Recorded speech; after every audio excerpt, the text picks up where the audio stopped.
안녕하십니까. 농림축산식품부 식품외식산업과장 유재형입니다.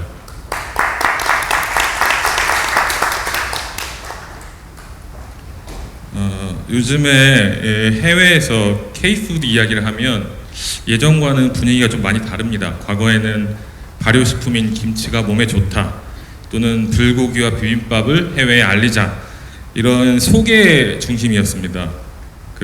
다시 말해서 한식을 모르는 사람에게 한식을 설명하는 그런 단계였는데 지금은 좀 많이 달라졌습니다. 많은 해외 소비자들이 이미 라면을 먹어봤고 한국식 치킨을 이미 알고 있고 고추장 소스를 검색해서 집에서 김밥과 떡볶이 이런 것들도 만들어 먹기도 하고 넷플릭스 같은 그런 콘텐츠를 통해서 주로 많이 접해 있는 단계입니다. 이제 질문은 한식을 어떻게 알릴 것인가 이가 아니고 한식을 어떻게 지속 가능한 산업으로 키울 것인가로 바뀌고 있습니다.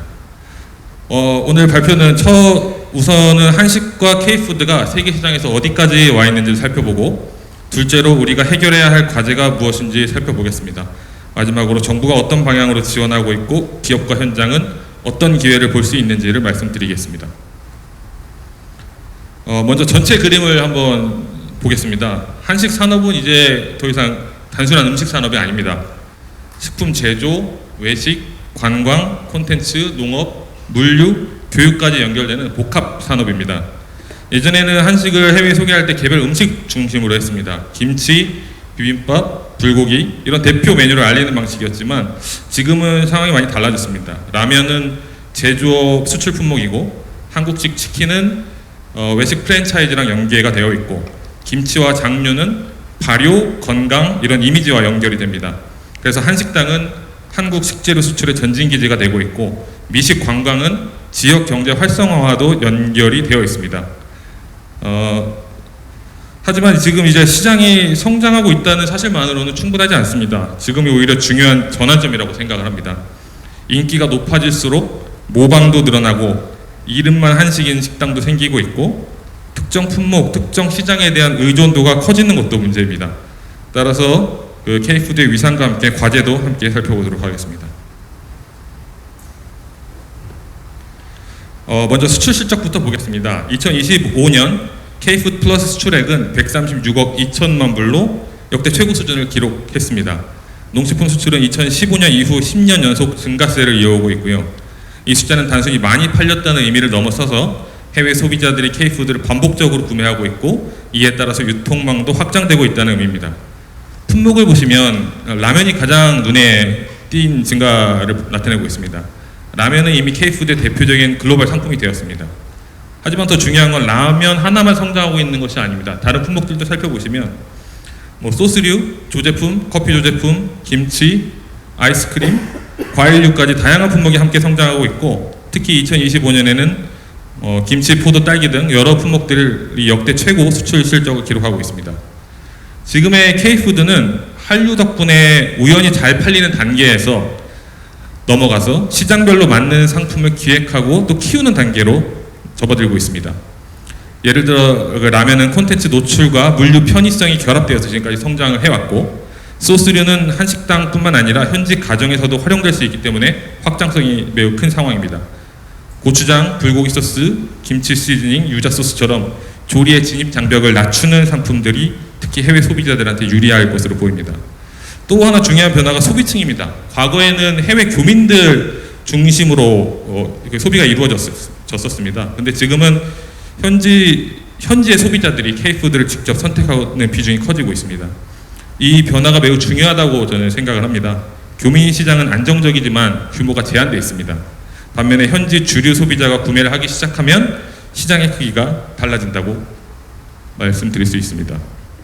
해외 한식당을 보시면 2023년에는 9,243개소였습니다. 근데 2년 뒤인 2025년에는 16,539개소로 2년 만에 80%나 증가를 했습니다. 이 증가를 저희는 어떻게 이해를 해야 할까요? 첫 번째로는 한식당의 기능이 바뀌고 있습니다. 과거 해외 한식당이 이제 교민을 위한 식당 성격이 강했었습니다. 한국 사람이 한국 음식을 먹기 위해 이제 방문하는 곳이었는데 지금은 현지인이 찾아가는 식당으로 바뀌고 있습니다. 이제는 한식당이 데이트 장소, 비즈니스를 위한 식사 장소, 또 외국인이 한식을 경험하기 위한 장소로 변화하고 있습니다. 둘째로는 메뉴의 폭도 넓어졌습니다. 예전에는 불고기, 비빔밥, 김치찌개 정도가 중심이었다면 이제는 한국식 치킨, 바베큐, 분식, 국밥, 막걸리, 모던 한식, 그리고 최근에는 사찰 음식에 이르기까지 메뉴가 다양해졌고, 이건 소비자가 한식을 하나의 단일 메뉴로 생각하는 게 아니고 다양한 장르를 가진 음식 문화로 인식하기 시작했다는 그런 뜻입니다. 그리고 셋째로는 한식 셰프의 직업적 가치도 높아지고 있습니다. 최근에 예능 프로그램들에 힘입은 바도 있고요. 국내외 미슐랭 스타 한식당이 증가하고 있고, 해외에서도 한국식 식재료와 조리법을 현대적으로 재해석하는 셰프들이 늘어나고 있습니다. 이러한 증가 배경에는 K 콘텐츠가 있습니다. 드라마에서 음식을 먹는 장면은 단순히 배경이 아닙니다. 소비자에게는 매우 강한 체험 욕구를 만듭니다. 드라마 속에서 나오는 치맥, 예능에서 나오는 음식, 영화 속에서 먹는 라면, 이런 것들은 소비자들이 나도 저걸 먹어보고 싶다는 즉각적인 반응을 만듭니다. 콘텐츠가 그 보는 사람들로 하여금 호기심을 만들고, 호기심이 이제 경험으로 이어지게 됩니다. 올해 문체부에서 조사한 결과에 따르면 한국 문화 콘텐츠 중에서 외국인에게 가장 인기 있는 분야가 한식으로 55.1%로 1위를 차지했습니다. 자료에는 지금 10년으로 되어 있지만 11년 연속 지금 1위를 차지하고 있습니다. 또한 2025년에 외국인 관광객을 대상으로 조사를 해보니까 외국인이 국내 여행을 고려할 때 식도락 여행을 가장 많이 중요한 요소로 꼽는다. 61.7%가 그렇게 응답을 했습니다. 그리고 미국의 유명한 요리학교인 CIA 학생들을 대상으로 설문조사를 해본 결과 약 74.2% 정도는 한식에 대한 교육 수강을 희망한다라고 응답을 했었습니다. 우선 한식의 강점이 세계 식품 소비 트렌드와 잘 맞는 것 같습니다. 최근 글로벌 소비자는 건강, 발효, 신선함, 그리고 비건 같은 식물성, 그리고 지속 가능성, 이런 것들에 대한 관심이 늘어나고 있고, 한식은 김치, 된장, 고추장 같은 발효식품, 그리고 나물과 채소 중심의 반찬 문화, 밥과 국, 반찬이 함께 구성되는 균형 잡힌 식사 구조를 갖고 있고, 이런 이미지가 세계인들에게 매력적으로 다가가는 것 같습니다. 그리고 외국인 관광객들에게 더 이상 한식이 여행의 부가적인 요소가 아니고 여행 목적 그 자체가 되어가고 있습니다. 이게 지역 정책과도 연결이 됩니다. 어떻게 연결이 되냐면, 외국인 관광객이 이제 더 이상 서울에만 머물러 있는 것이 아니라 전주에 가서 비빔밥을 먹고, 안동에 가서 전통주를 마셔보고, 순창에서 장류 체험 배우기를 하고, 춘천 아니면 대구 가서 닭요리나 치킨과 같은 문화를 체험한다면 이게 지역 경제에도 직접적인 효과가 됩니다. 그래서 한식은 관광객을 지역으로 움직이게 하는 강력한 동기라고 생각을 합니다. 제가 지금 이 업무를 맡기 전에 이탈리아 로마에서 3년 동안 이제 파견 근무를 했었습니다. 이탈리아 여행할 때 사람들이 나폴리를 가는 이유는 피자를 먹으러 가는 겁니다. 그리고 파르마라는 지역에 가는 이유는 이제 파마산 치즈를 먹으러 가는 거고, 모데나에 여행을 가는 거는 발사믹 식초를 먹으러 갑니다. 그리고 토스카나나 몬테풀치아노 이런 곳은 와인을 먹으러 가죠. 이런 식으로 이제 강력한 동기가 된다고 보입니다. 세 번째는 교육에 관련된 문제인데, 해외 전문 요리학교 학생들도 한식을 배우고 싶어 한다. 이거는 단순히 소비자의 취향에서 그치는 게 아니고 셰프 교육의 대상이 되고 있다는 뜻입니다. 프랑스 요리나 이탈리아 요리가 세계화된 데에는 학교, 교재, 또 셰프 네트워크 이런 것들이 큰 역할을 했다고 생각합니다. 한식도 이제는 이런 단계로 나아가야 합니다. 한식과 K푸드 성장세는 분명하지만 우리가 당면하고 있는 과제들도 있습니다. 첫 번째는 수출 포트폴리오 부분입니다. 최근 수출이 증가하고는 있지만 수출이 늘어날수록 물류, 검역, 통관 표시 기준, 원료 수급, 환율, 현지 규제 이런 것들의 영향을 더욱 크게 받게 됩니다. 그리고 무역 환경은 최근에 더 불확실해지고 있고요. 최근 중동 지역의 불안은 원유 가격, 물류비, 그리고 포장재 원료인 납사 가격까지 영향을 미치고, 이런 공급망 충격이 식품 수출 기업에게는 직접적인 부담으로도 이어지고 있습니다. 따라서 우리는 시장도 다변화하고 품목도 다변화해야 합니다. 두 번째는 한식에 특화된 교육이 미흡하다는 점입니다. 국내에 조리와 관련된 학과, 대학에 많이 있지만 한식에 특화된 체계적 교육 기반은 아직 충분하지가 않습니다. 특히 해외 셰프, 외국인 학생, 그리고 우리나라에서 활동 중인 우리나라 셰프들도 한식을 좀 더 깊이 있게 배우고 싶다라고 했을 때 그 레시피 교육 말고 그걸 넘어서 한식의 역사, 식문화, 식재료, 발효의 원리, 그리고 지역성, 나아가서는 고조리서의 해석까지 가르칠 수 있는 기관이 현재로서는 없다고 봐도 될 정도입니다. 프랑스의 르꼬르동 블루는 매년 2만 명 이상을 교육을 해서 프랑스 요리의 세계적 확산에 기여를 하고 있습니다. 졸업생이 이제 각 국에서 프랑스 요리의 전파자가 되고 있습니다. 일본의 츠지 같은 교육기관도 역시 일본 음식과 조리 기술을 체계화해왔고, 이탈리아의 알마 역시도 이탈리아 미식 문화를 교육과 관광, 식재료 산업과 연결을 하고 있습니다. 한식도 이제 이런 교육 기반이 필요한 상황입니다. 세 번째는 이제 이름만 한식당인 문제가 있습니다. 한류 인기가 높아지면서 한식이라는 이름 자체가 상업적 가치를 가지게 되고, 그러면 한식에 대한 이해가 부족한 사업자도 한식 간판을 사용을 하게 됩니다. 단기적으로는 이제 한식에 노출이 늘어나는 것처럼 이제 보여서 좋아 보이기도 하지만, 장기적으로 보면 이게 소비자의 경험을 훼손시키게 됩니다. 소비자가 한번 좋지 않은 한식 경험을 하면 그 기억은 한식 전체에 대한 인식으로 이어질 수가 있습니다. 예를 들어 제가 밀라노에 여행을 가다가 한식이 너무 먹고 싶어서 한식당을 검색해서 갔습니다. 이게 한국 치킨이라는 이름을 달고 있는 식당이었는데요. 가서 이제 양념치킨과 호떡을 시켰는데, 양념치킨은 소스가 스리라차 소스였고 호떡은 중국식 호떡이 나왔습니다. 그리고 거기 사장님이랑 종업원 다 중국 사람이었습니다. 하지만 태극기가 걸려 있었고, 뭐 이런 예처럼 실제적으로 이제 저희가 쉽게 말하는 짝퉁 한식당들이 늘어나고 있는 상황입니다. 그래서 이제 저희가 한식당에 대해서 양적 확대도 중요하지만 질적 관리도 중요한 그런 상황입니다. 그래서 한식당에 대한 좋은 경험을 갖고 뭐 소스나 김치 같은 걸 이제 나중에 구입을 하게 되고, 한국 여행도 검색을 해보고 다시 한식당을 찾고, 이런 한식 확산의 선순환이 필요한 상황입니다. 이제 정부의 전략을 말씀드리겠습니다. 크게는 세 가지 축입니다.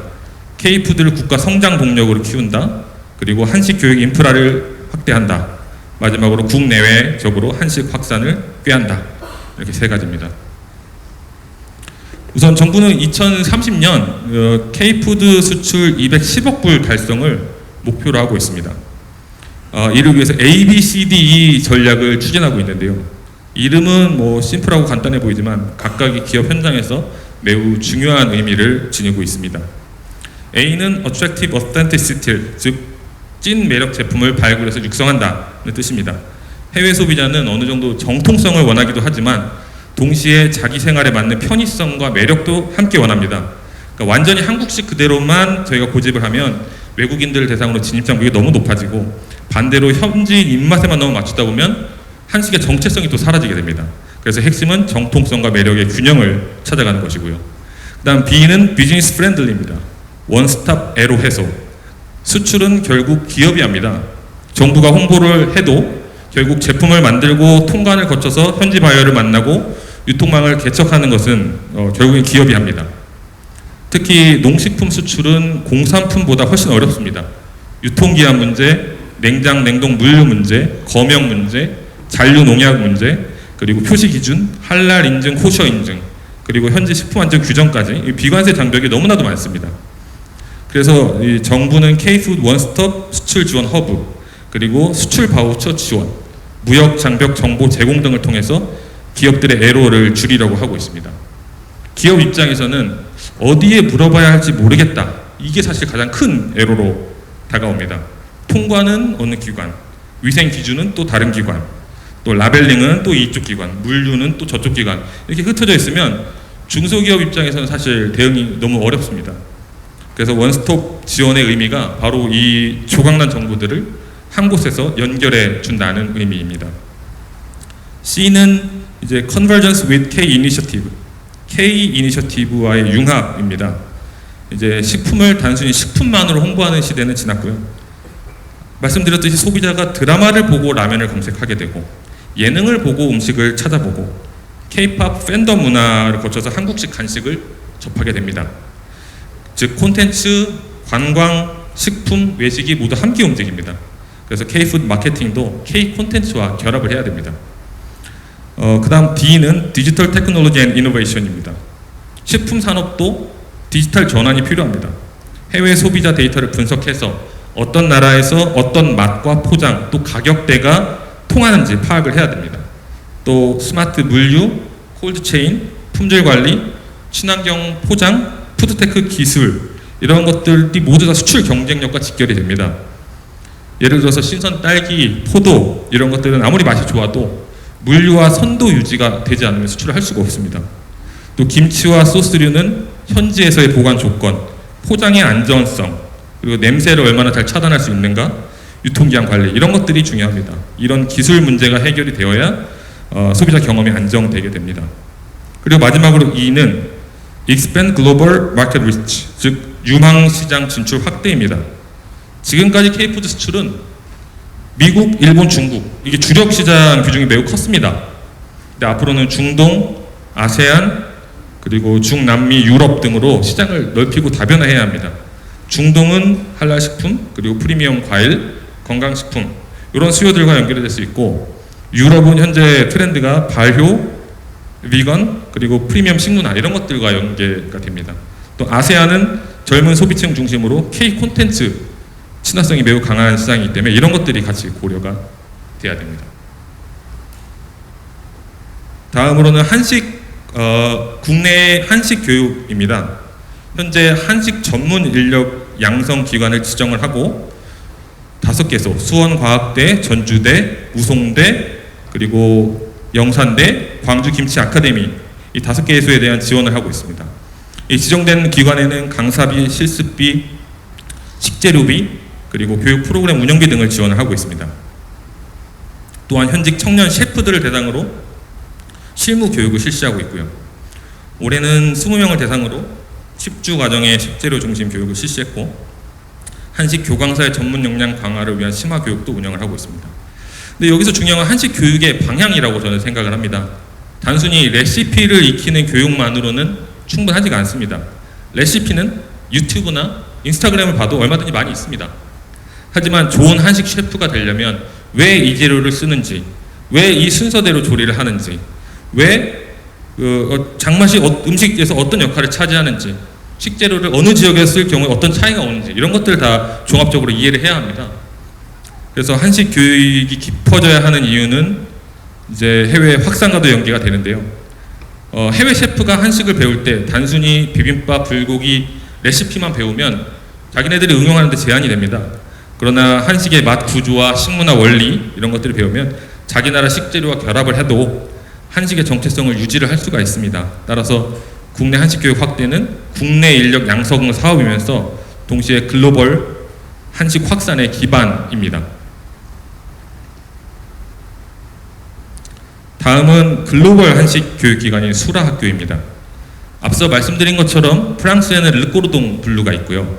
미국에는 CIA가 있고, 일본에는 츠지가 있고, 이탈리아에는 알마가 있습니다. 우리나라에는 없죠, 사실은 지금은. 그러니까 이 기관들은 단순히 요리를 가르치는 기관이 아닙니다. 각국의 식문화를 세계에 전파하는 일종의 플랫폼 역할을 하고 있습니다. 한식의 세계화는 단순히 김치, 비빔밥을 많이 알리는 게 다가 아닙니다.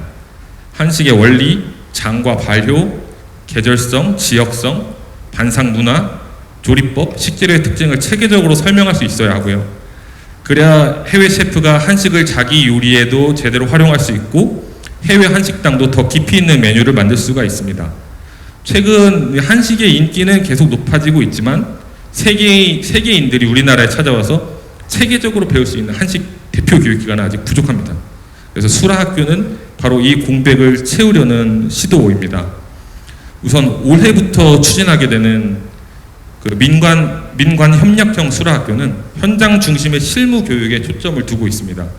대학이나 민간 교육기관 그리고 기업과 협력해서 표준 커리큘럼을 저희가 이제 만들어서 제공을 하고 실제 현장에서 활용 가능한 실무 역량을 키우는 방식으로 교육이 이루어집니다. 그래서 한식당 취업, 해외에서의 한식당 창업, 한식 메뉴 개발, K푸드 제품 활용 등과 연결이 될 수 있게 추진하고 있습니다. 그리고 여기에 더 나아가서 이제 프리미엄 수라학교는 저희가 내년부터 추진을 하게 되고요. 한 단계 더 높은 수준의 전문 교육을 목표로 합니다. 한식진흥원의 인프라를 활용해서 글로벌 한식 전문가를 양성하고 한식의 철학과 식문화, 재료, 발효, 전통과 현대적 해석을 함께 다루는 그런 교육기관을 만들고자 합니다. 이 수라학교는 기업에도 저는 의미가 있다고 생각을 하거든요. 해외 셰프와 한식 교육생이 늘어나면 한국 식재료, 소스, 장류, 전통주, 조리 도구에 이르기까지 전 세계적인 수요가 늘어나게 됩니다. 교육생은 장차 한식당을 운영하거나 아니면 현지 레스토랑에서 한식 메뉴를 개발하거나 식품기업의 R&D 마케팅에도 참여를 할 수가 있습니다. 교육은 결국에는 장기적인 수출 기반을 만드는 일입니다. 따라서 정부는 수라학교를 한식을 배우는 학교를 넘어서 한식을 세계에 확산시키는 인재 플랫폼으로 만들어 나갈 계획입니다. 또한 정부는 해외에서의 한식 교육도 강화를 하고 있습니다. 해외 요리학교와 그 대학의 한식 커리큘럼과 교과서를 지원하고 외국에 있는 한국문화원 또 대사관과 같은 제외 공간들을 활용해서 한식 쿠킹 클래스를 운영하는 방식입니다. 이 사업의 장점은 현지에서 바로 수요를 만난다는 점입니다. 한식에 관심이 있는 해외 셰프, 요리학교 학생, 그리고 그 식품업계 관계자, 일반 소비자들이 한국에 오지 않아도 한식을 접할 수가 있게 됩니다. 특히 해외 요리학교에서 한식 수업이 열리게 되면 전문 셰프 지망생들에게 한식이 하나의 정식 교육 분야로 인식이 됩니다. 이번 달에 이탈리아 알마에서 우리나라의 이제 조희숙 셰프께서 한식 교육을 실시를 했습니다. 이런 해외 유력 교육기관과의 협력은 상징성이 매우 크다고 생각을 하는데요. 이탈리아 같은 경우는 특히 자국 음식에 대한 자부심이 매우 강한 나라입니다. 그런 미식 강국의 교육기관에서 한식을 가르친다는 것이 한식이 세계 미식의 교육의 장으로 들어가고 있다는 의미라고 판단됩니다. 또 한국문화원 그리고 제외공간을 통한 쿠킹 클래스가 매우 중요한 요인 중에 하나인데요. 왜냐하면 이들 기관들이 접하는 현지인들이 대부분 우리나라에 우호적이거나 관심을 갖고 있는 사람들입니다. 이 사업은 이런 잠재력이 큰 고객들에게 한식을 가장 빠르게 경험시키는 방식입니다. 직접 김밥을 만들어보고 김치를 담가보고 전통주를 마셔보고 장류를 활용해 소스를 만들어보면 한식이 이 한국의 우호적인 이 사람들에게 더 이상 낯선 음식이 아니게 되고 이 체험으로 인해서 인지도가 호감으로 바뀌고 호감이 다시 구매, 방문으로 이어지게 됩니다. 다음은 한식의 날입니다. 현재는 한식의 날이 별도로 있지는 않습니다. 현재 그 10월 24일을 한식의 날로 제정하는 방안이 추진되고 있고요. 한식진흥법 개정안이 현재 지금 국회에 가 있습니다. 그 법이 통과되면 이제 공식적으로 10월 24일이 한식의 날로 지정이 됩니다. 프랑스의 와인이나 이탈리아 파스타, 일본의 사케처럼 이 세계적으로 알려진 식문화는 특정 시즌이나 축제 또 지역 행사와 결합해 소비자들의 기억에 많이 남습니다. 한식도 매년 일정한 시기에 국 내외에서 함께 집중적으로 홍보할 계기가 필요합니다. 한식의 날과 또 한식 주간이 만들어지면 여러 사업을 한 시점에 묶을 수가 있습니다. 그래서 한식 컨퍼런스를 열고 대국민 한식 홍보 행사를 개최하고 해외 공관과 문화원에서는 이제 한식 체험 행사를 진행하고 K 콘텐츠와 연계해서 외국인 관광객 참여를 유도를 할 수 있습니다. 기업 입장에서는 신제품 출시, 할인 행사, 해외 바이어 초청, 팝업 스토어 이런 것들을 이제 집중해서 같이 시너지 효과를 낼 수 있다고 생각합니다. 다음은 K 미식벨트입니다. 앞서 축사에서 저희 장관님께서도 언급을 해주셨는데요. 많은 외국인 관광객들이 한국을 찾을 때 음식 경험을 매우 중요하게 생각한다고 말씀을 드렸지 않습니까? 그러면 우리는 이것을 어떻게 지역 경제 활성화와 연결할지를 정부는 고민하고 있습니다. 그래서 K 미식벨트는 전국의 맛집과 관광지를 하나의 벨트로 잇고 지역 특산물과 명소를 결합해서 먹고 만들고 즐기고 체험하는 미식 문화로 확장하려는 사업입니다. 단순히 맛집 리스트를 만드는 개념이 아닙니다. 음식이 지역을 방문하게 만드는 이유가 되도록 하는 것입니다. 2024년부터 시작된 이 사업은 장류, 김치, 전통주, 인삼 이런 것들 테마로 K 미식벨트를 조성했습니다. 순창과 담양은 장류로 연결되고 광주는 김치, 안동은 전통주, 그리고 금산은 인삼으로 연결이 됩니다. 이런 방식이 지역의 고유한 식문화와 관광 동선을 결합할 수 있게 됩니다. 올해는 치킨과 닭 요리를 테마로 이제 K 치킨 벨트를 추진할 계획입니다. 여기서 말하는 치킨은 단순히 프랜차이즈 치킨만을 의미하는 것은 아닙니다. 한국식 치킨은 이제 해외 소비자가 가장 자주 먹고 좋아하는 그 한식으로 조사될 정도로 인지도가 매우 높습니다. 동시에 우리나라에는 지역별 닭 요리도 많이 있습니다. 춘천 닭갈비, 안동 찜닭, 그리고 대구는 뭐 치맥, 의성의 마늘닭, 초계탕, 삼계탕, 백숙, 그리고 닭강정까지 이 지역성과 스토리를 가진 메뉴가 많이 있거든요. 그 지역별로. 이게 지금 K 치킨벨트의 장점입니다. 해외 소비자는 한국식 치킨을 이미 알고는 있습니다. 그래서 이 친숙한 한식 소재를 활용해서 지역의 닭 요리, 그리고 또 전통주, 로컬 관광지 이런 것들까지 확장을 해나갈 수가 있습니다. 일본 사례를 보면 지역 음식이 관광 브랜드가 되는 경우가 많이 있거든요. 고베는 와규, 우지는 말차, 홋카이도는 해산물과 유제품, 그리고 후쿠오카는 라멘 이런 식으로 기억이 됩니다. 그래서 음식이 지역 이름을 세계 소비자에게 각인시키는 형태입니다. 저희가 6월 말에 K 치킨벨트 지도를 공개를 합니다. 그러고 나서 하반기부터는 본격적인 지원과 홍보가 추진이 되는데 이 사업 단순한 지도가 아니라 한식을 따라 여행하는 새로운 방식 이런 거를 제안하는 계기가 될 수 있다고 봅니다. 다음은 해외 우수 한식당 지정입니다. 현재는 정부에서 지정한 해외 우수 한식당은 뉴욕의 아시는 분들은 아시겠지만 뉴욕의 정식당, 아토믹스, 주아, 파리의 이도, 지음, 런던의 솔립 이런 미슐랭 스타 한식당들 그리고 유명 한식당들 위주로 지정이 되어 있습니다. 이 제도의 목적이 해외 한식당의 품질 개선을 도모하고 한식을 확산시키고 국산 식재료 수출까지 확대한다는 게 사회 목표로 추진하고 있는데 좋은 한식당이 이제 한국 음식의 얼굴이죠. 특히 해외에서는요. 해외 소비자가 한식당에서 처음 한식을 경험했을 때의 맛과 서비스, 공간, 설명이 모두 좋으면 한식에 대한 신뢰도가 생깁니다. 반대로 경험이 좋지 않으면 한식 전체에 대한 인식이 낮아질 수가 있습니다. 그러니까 지금까지는 이 상징성과 품질을 보여주는 고급 한식당 중심으로 저희가 지정을 해왔습니다. 스타 한식당들이 앞서 말했던 그 미슐랭 스타 식당들이 한식의 위상을 높이는 데 큰 역할을 해온 건 맞지만 숫자가 너무 제한적이라는 한계가 있습니다. 더 많은 소비자가 일상적으로 찾는 대중적인 한식당까지 해외에서 함께 관리하고 홍보할 필요가 있습니다. 그래서 저희가 지금 고민하고 있는 거는 이걸 좀 이 지정제를 고도화해서 등급화하는 방안을 검토를 하고 있습니다. 가장 쉽게 생각할 수 있는 예는 제가 앞서 말씀드린 그 스리라차 치킨처럼 일반인 수준에서도 이거는 한식이 아니다. 이건 그래도 한식이다. 이 정도는 판단이 되지 않습니까? 우리 일반인들도. 그래서 일반인 수준에서 수긍할 만한 수준의 대중형 한식당 그리고 지금까지 해왔던 것처럼 파인다이닝 아니면 국산 식재료를 활용한 고급형 한식당 이런 식으로 구분하는 것도 저희가 검토하는 것 중에 하나입니다. 제가 지금까지 여러 것들을 설명을 드렸는데 정부가 우선적으로 추진하고 있는 정책들을 추려서 설명을 드렸습니다. 정부가 생각하는 것은 이제 한식 문화 그리고 농식품 수출이 선순환되는 걸 생각하고 있습니다.